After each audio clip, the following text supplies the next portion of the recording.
बिथांनावहाय गोजौ गोजौ बिबानबो दङ आरो गोजौ गोजौ लेभेलनि दायित्वबो फालिनो गोनां दङ आरो बिथाङा जोबोद गोजौ गोजौ थाखोनि खामानिबो मावना होबाय जोंनि बर' हारिनि थाखाय। सेल्फ एप्रिसिएशन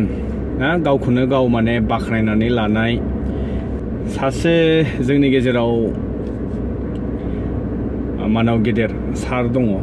बयबो मिथिगौ बिथांखौहाय आङो जोबथारनायाव नोंथांमोननो बिथांनि बागै डिसक्ल'ज खालामगोन। दा ओरैबायदि जाबाय खोथाया गावनो गावखौनो जोबोद गोजौ थाखोनि नंगौबो गोजौ थाखोनि आरो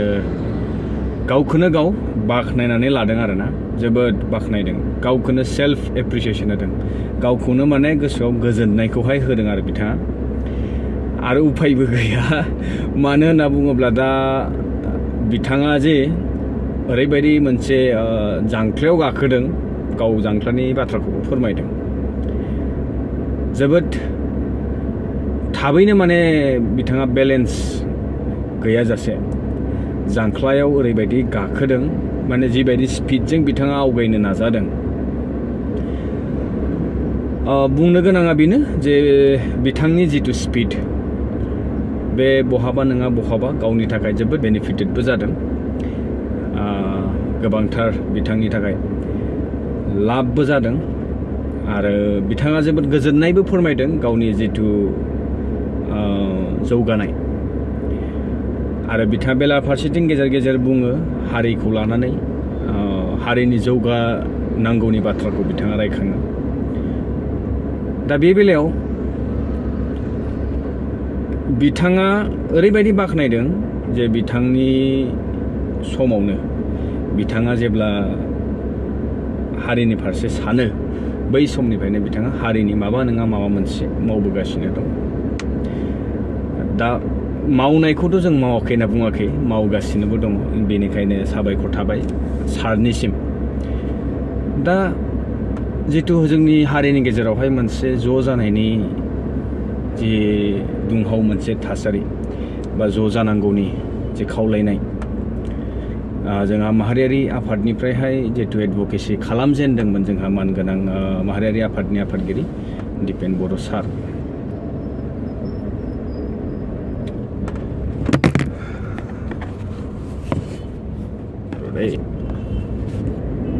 दा खावलायनायाथ' खावलायबाय आरो थिग बेबायदिनो बिथांनि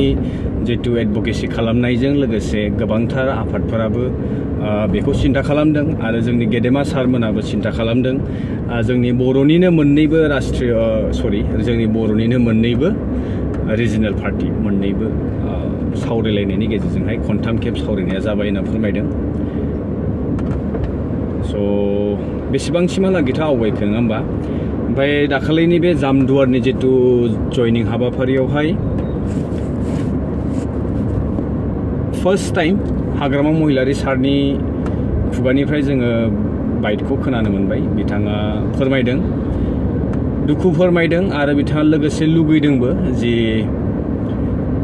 ज' जानायखौथ' लुबैदों बयबो लुबैदों रायजो राजानि हास्थायनाय बायदियैनो जोंबो बेखौ आग बारायदोंमोन होननानै बिथाङा फोरमायबाय। नाथाय बिथाङा फोरमायबावदों जे बिथांमोना बेलाफारसेथिं ज' जानायनि बाथ्राखौ रायलायो आरो उनथिंहाय बिथांमोना ब्लेकमेलसो खालामो होननानै बिथाङा फोरमायदों। माने मिडियानि सिगां सावरायनाया ओरै थोरै जागासिनो दं होननानै फोरमायो आरो उनथिंनि बाथ्रा बुंनाया नैबेनो जे बिथांमोनाहाय जेब्ला सिट शेरिंनि बाथ्रा फैदों एलायन्सनि जितु सरकारखौ काउन्सिलाव जुदि गेलेयो काउन्सिलाव देरहालाङोबा ओरैबायदि जागोन जिनिसा माने बिथांमोना जे दा प्रचार खालामगासिनो दं इलेक्शननि बे प्रचारावहाय बिथांमोना माने रायजो राजाफोरनि सिगाङावहाय BPF UPPL जइन जाखासिगोन बेनिखायनो BPFजों UPPLजों मा फाराग दं बेनिखायनो UPPL जइन जादों जिहेतु सरकारबो दं बेबायदि आरोना खोथाया बिथांनि फोरमायनाय बादिब्ला बिराद सेक जागोन दे भिडिअआ। दा बेनिफ्राय बेनि खेंफोरथिखौ होफिनदों माबाया जोंना रनजित बसुमतारी EM सारा राजखान्थियारि मोनसे बिबुंथि होननानै बिथाङा फोरमायदों। दा जेन हक दा फैफिनोसैलाय मेन टपिकआवहाय दा जिहेतु गावखौनो सेल्फ एप्रिसिएट खालामना लानाय बेक्तिया सोर जाखो नङा होमबा बिथाङा हारिनि जोबोद गिदिर गिदिर अबदान दङनो बर' रावखौ 8 शिड्युलाव सोनायनि जिहेतु गुबै जाहोनाबो गावनोनो बेनिफ्राय BTC सुक्ति आरो बिदिनो BTR सुक्ति बेफोराव गाव दा जिखिनि दफाफोर मावदों जाखिनि जादों बेयावबो बिथांनिनो आखाइ दङ बिथाङा बाख्नायदों दे गावखौनो बिथाङा बुंदों बेनिफ्राय बिथांनो दा मा नांबावगौ ना मोनसे मिडिया बाइटनि गेजेरजोंहाय प्रेस माबायावहाय मिडिया पार्सना सोंबाय आरो बिथांनाव जे सारा दा बे खोथाखौ बुंबा नोंथांमोना मिन्थिखासिगोन दा बिथांनाव सोंबाय दे सारा फैबाय थानाय जिहेतु BTCनि बिसायख'थि जागोन UPPL BPFनि ज' जानायनि बाथ्राखौ बिथांनाव सोंदोंमोन बिथाङा बुंबाय बे गोदो गोदायनिफ्रायनो बेबायदि माने गरमा गरमिया जाबाय थाखायोमोन होनना बुंदों आरोना दा साननो गोनां बाथ्राया बेसोदे गावबोदि बै समावहाय बिबाराथ' बाराखैमोन नालाय आं अलरेडि नोंथांमोननि हिन्टखौ होलांबाय दा बिथाङा बहा दंमोन दा बिथाङा मावदोंमोनब्लाबो गोबां अबदान दं होनना बुंदों दा बै समाव बिथाङा जि हान्जायाव दंमोन बेयाव थाफानानैसो ना नोङा बिथाङा मावाखै होमबा दा बिथाङा साननैसोल'सो जायाखै होमबा दा जि बिबाराव बिथाङा बारहैबाय बुंथारनोसै ना बिथाङा स्पिकार आसाम लेजिस्लेटिभ एसेम्ब्लिनि नोंथांमोना हयथ' जाज खालामबाय थादोंमोन बिथाङा जानांगौ होननानै मानगोनां जोंहा बिस्वजित दैमारि सार स' बिथाङा एप्रिसिएसनखौ लुबैदोंमोन रायजो राजाफोरनिफ्राय नाथाय रायजो राजाफ्राथ' होथ'वासै बिथांनि मावनाय दांनायखौ दा बिथाङा खुद फोरमायना लानो गोनां जाबाय ओंखायनो बिथाङा गावनि हारिनि फारसे अबदानखौहाय बिथाङा गावनो फोरमायथिदों आरो सेल्फ एप्रिसिएसन होदों जे आंहा मा मावाखै मा मावदों ना र' दै नैबेखौहाय बारग्रोना लानि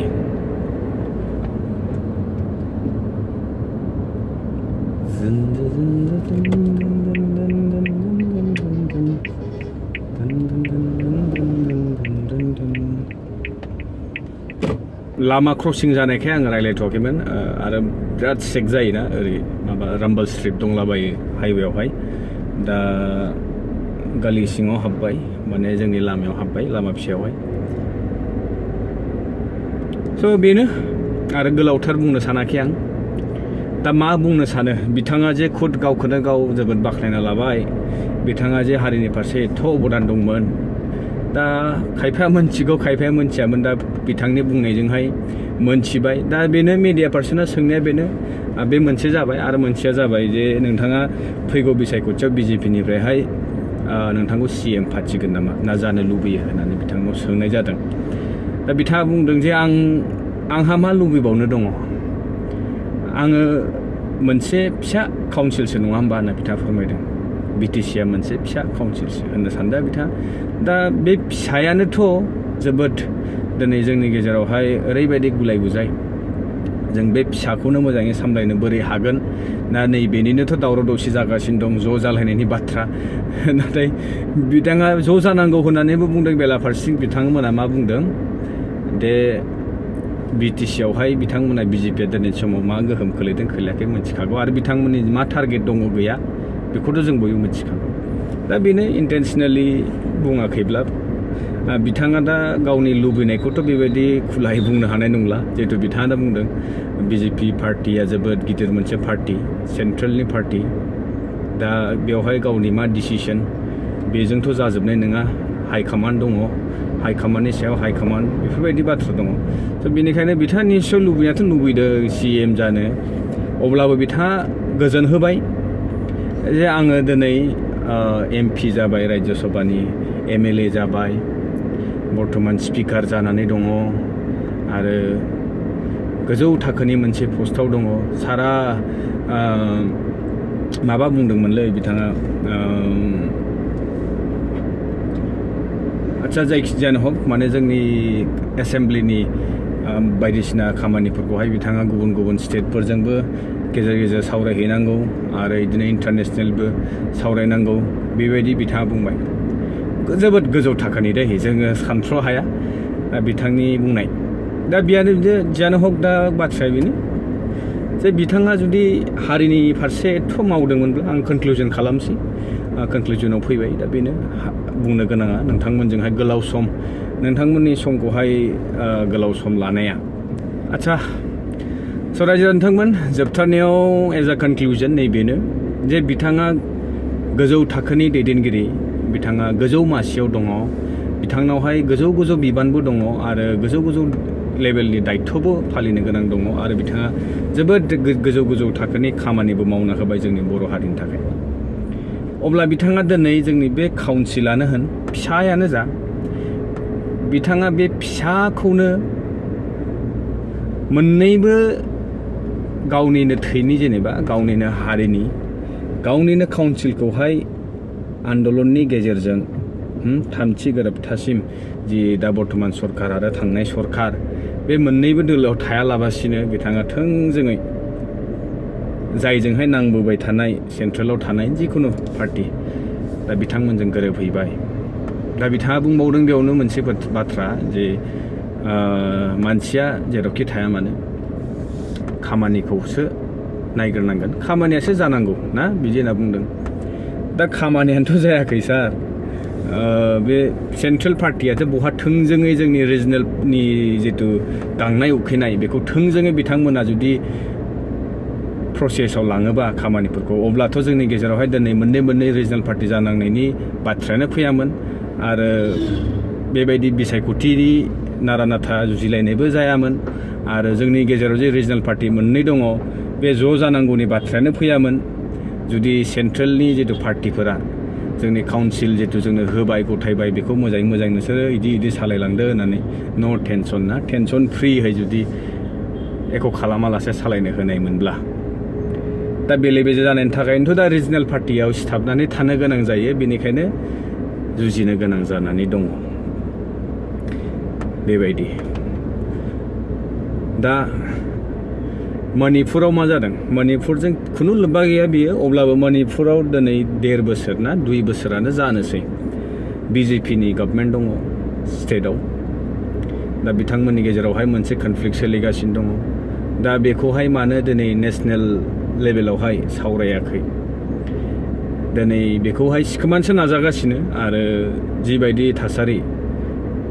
दा जाखिनि नुदों बेखिनिफोराथ' माने एक्सेप्टेबल क्लिप्सफोरासो दिनै दिन्थिजागासिनो दं आरो गोबांथार माखासे रिमुभ खालामजाबाय इउटुब चेनेलफोरा डिलिट खालामजाबाय बेबायदि बन्द खालामजाबाय दा किमानखि दुखु खस्थ' जारला जागासिनो दं बिथांमोनासो मोनथिसिगोन नैबे आधुनिक जुगाव जे बिथांमोननाव मोनसे कनफ्लिक्ट जादों आसुरित जे जोङो बेनि मोनसे लिमिटेड इनफरमेसनल' मोननो हायो दा बेनो स' रायजो राजा नोंथांमोन गोबांथार बाथ्रा बुंनो सानाखै आं बेनिफ्राय नैबेखिनियावनो नैबे ब्लगखौहाय फोजोबनाय जाबाय आङो थांगासिनो दङ दायो न'आवहाय माबा मोनसिगोन आं मा होनो बेखौ सोरबाफोर बे जायगानिफ्राय नायदोंबा नोंथांमोना कमेन्ट खालामहरदो आं जायगाखौथ' दिन्थिनाय जायासै आं गारियाव थांगासिनो नालाय माने प्रब्लेमा मा जादों आंनावहाय दा खुनु स्टेन्डबो गैया माबाबो गैया दै आं गामसा मोनसेयाव ओरैहाय मबाइलखौ दोननानै ओरै ड्राइभ खालामगासिनो ओमफ्राय लासै लासै नोंथांमोनजोंहाय सावरायलांगासिनो आरोना बेनिखायनो माबाया भिडिअआ जोबोद सेक जादों मेदा मोनबाय आं मेदा सक मोननोसै दा नैबे बे मोनथ'वाखै मोनसिगोन आरोना बेबायदि थांगासिनो स' लोगो मोनसिगोन रायजोफोर नेक्स्ट भिडिअ टिल देन स्टे ट्युन बाय बाय आरो जायफोरा भिडिअ गोदान साबस्क्राइब खालामनो दाबाव बेनिफ्राय भिडिअखौ मोजां मोनदोंबा प्लिज लाइक शेयार आरो कमेन्ट खालामहरनोबो दाबाव स' लोगो मोनसै नेक्स्ट भिडिअआवहाय